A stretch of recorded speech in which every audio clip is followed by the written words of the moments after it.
میں انا ہزارے کو بھی ایک بات کہتا تھا کہ بھائی جس ملک کی عوام ووٹ بیچتی ہو، کام جب کروانا چاہتے ہیں تب چاہتے ہیں کہ ہمیں ایک نظر سے دیکھا جائے، اور جب حکومت چننی ہے، اچھے لوگوں کو چن کے آگے لانا ہے، تب کہتے ہیں نہیں جی ہم تو پہلے اپنی ذات دیکھیں گے، اپنی برادری دیکھیں گے۔ تو پھر اس بات کا رونا کیوں ہے کہ اچھے حکمران میسر نہیں ہیں؟ جیسا آپ گڑ ڈال رہے ہیں ویسا ہی میٹھا میسر ہو رہا ہے۔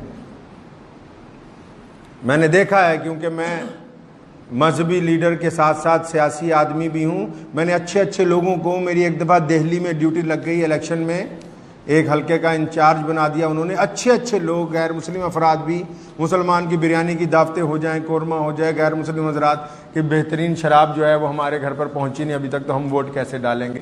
میں انا ہزارے کو بھی ایک بات کہتا تھا کہ بھائی جس ملک کی عوام ووٹ بیچتی ہو، وہاں کرپٹ لیڈروں کے خلاف کس نظریے سے آپ کسی کرپٹ لیڈر کے خلاف دھرنا لگا سکتے ہیں؟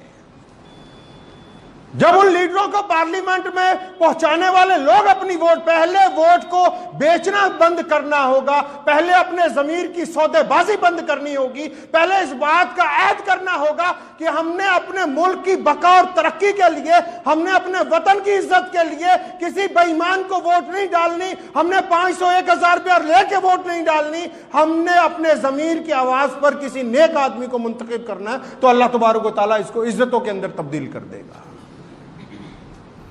جمہوریت اسلام نے سکھائی ہے۔ مسلمانوں کے دوسرے خلیفہ سیدنا عمر فاروق رضی اللہ تعالیٰ عنہ جب تخت پر بیٹھے، روزانہ گشت کرنے جاتے تھے، مدینے کی ایک گلی میں سے گھسے تو ایک دروازہ کھلا ہوا ہے مکان کا، اندر ایک بڑھیا بڑی پریشان بیٹھی ہے۔ اپنے خادم کو کہا پوچھو کیا بات ہے؟ خادم نے سلام کیا، بڑھیا کہتی بھاگ جاؤ، پہلے بہت پریشان ہوں۔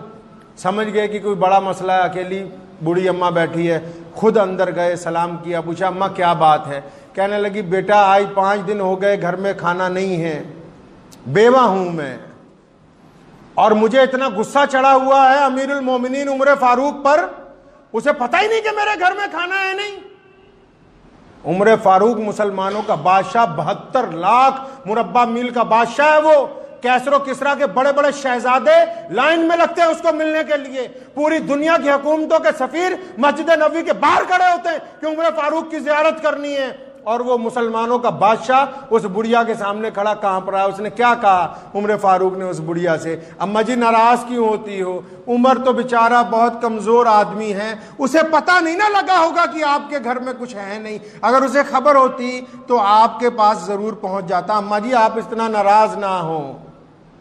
اس بڑھیا نے کیا کہا وہ سنو، جو اس ملک کے لوگوں کو سوچنا ہوگا۔ اس بڑھیا نے کہا کہ سن، جو بڑی تعریف کر رہا ہے تو عمر کی، اسے جا کے کہا کہ اگر لوگوں کا دھیان نہیں رکھ سکتا حکومت کیوں کرتا ہے؟ اگر عوام کا دھیان نہیں رکھ سکتا، اگر گنڈا گردی نہیں بند کر سکتا، اگر قتل و غارت نہیں بند کر سکتے، اگر عیاشی بدماشی کی اڈے نہیں بند کر سکتے، حکومت کیوں کرتے ہو پھر؟ اس عورت نے کہا، بڑی عورت نے، سیدنا عمر اس کو نہیں پتا کہ امیر المومنین ہے۔ کہنے لگی اگر اسے یہی نہیں پتا کہ مدینے کی ایک بڑی عورت گھر میں فاقے سے ہے تو پھر وہ حکومت کیوں کرتا ہے؟ حکومت چھوڑ دے، کسی اور کو دے دے جو انسانوں کی خبر گیری کر سکے۔ گھر گئے، سارا کھانے کا سامان، بے شمار دینار لے کے آئے اپنے خادم کے ساتھ، اور وہاں ایران کے بادشاہ کے امبیسڈر آئے ہوئے مسجد نبوی میں بیٹھے ہوئے کہ مسلمانوں کے خلیفہ سے ملنا ہے۔ ان کا فوجی دستہ پہنچا ہوا کہ جناب ہماری جان چھوڑو، ہمارا بادشاہ معافی مانگتا، امیر المومنین کے ساتھ ہمیں ملوا دو۔ اور یہاں عمر فاروق انگیٹھی جلا رہے ہیں اس بڑھیا کی، جل نہیں رہی، لکڑیاں تھوڑی گیلی ہیں، اتنا دھواں ہے، آنکھیں سرخ ہو گئی، حلق میں دھواں اتر گیا، کھانس بھی رہے ہیں، انگیٹھی آخر اللہ اللہ کر کے جلی، روٹی پکائی، سالن پکایا، بڑھیا کے سامنے رکھا۔ اب وہ بڑھیا کھانے لگی تو پھر گزارش کر رہے اماں جی عمر فاروق کو معاف کر دینا، وہ بیچارے کو پتہ نہیں ہوگا۔ اماں وہیں ڈٹی ہوئی ہے، کہتی نہیں، اس نے ایسی بات کہی، عمر فاروق رونے لگے، کہنے لگے سن بیٹا، میری جب جان نکلے گی نا، میں رسول اللہ کے پاس جا کر عمر فاروق کی شکایت کروں گی۔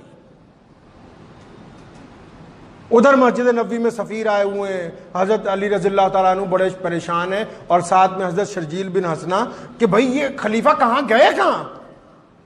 علی رضی اللہ عنہ لوگوں کو پوچھتے پھرتے عمر کہاں ہے، کوئی کہہ رہا ابھی یہاں تھے ادھر کو گئے، ابھی یہاں بوری اٹھائے جا رہے تھے ادھر کو. جب فتح کرتے کرتے اس بڑھیا کے گھر پہنچ گئے، حکم نامے پر کسی پہ دستخط کروانے تھے، جا کے سلام کیا، السلام علیکم یا امیر المومنین. اب اس بڑھیا کے پیروں کے نیچے سے زمین نکل گئی، کہندی اوہو یہ تو خود عمر فاروق ہے جس کو میں اتنی دیر سے ڈانٹ رہی ہوں. گھبرانے لگی. عمر فاروق نے کہا اماں مکرنا نہیں، پہلے تو مجھے اللہ واسطے معاف کر. اس نے کہا میں اللہ واسطے معاف کرتی ہوں. پھر اس سے لکھوایا رکے پر کہ میں نے عمر فاروق کو اللہ واسطے معاف کر دیا، اور پھر اس پر حضرت علی رضی اللہ تعالیٰ عنہ کے دستخط کروائے کہ آپ گواہ ہو جائیں، اور فرمایا جب میں مر جاؤں یہ رکا میری قبر میں رکھنا. اللہ کریم جب پوچھیں گے کہ عمر کیا کر کے آیا دنیا میں، تو میں کہوں گا اللہ جی آپ کی مخلوق کی جب ایک بوڑھیا بھی ناراض ہو گئی تھی تو میں اس سے بھی معافی مانگ کے معافی نامہ لکھوا کے آیا. جمہوریت اسی کا نام ہے کہ حکمران جواب دہ ہوں لوگوں کے لیے، کسی کے ساتھ ظلم و زیادتی نہ ہو. تو آج کے بیان کا مقصد آپ سے یہی تھا کہ اسلام کے آئینے میں، قرآن کے آئینے میں، اللہ اور اس کے رسول کے حکم کے مطابق حکمران کا جو مذہب ہے، جب وہ تخت پر بیٹھ جائے، جا کے عدالت میں جج جب اپنی کرسی پر بیٹھ جائے، پھر اس کا مذہب عدل اور انصاف ہوتا ہے. ہمیں اگر اپنے ملک میں، اپنے وطن میں ایسے اچھے لوگوں کی ضرورت ہے جو عدل کرنے والے ہوں، انصاف کرنے والے ہوں، تو ہم کو اپنی ووٹ اور اپنی رائے کو دولت کے بدلے میں بیچنا نہیں.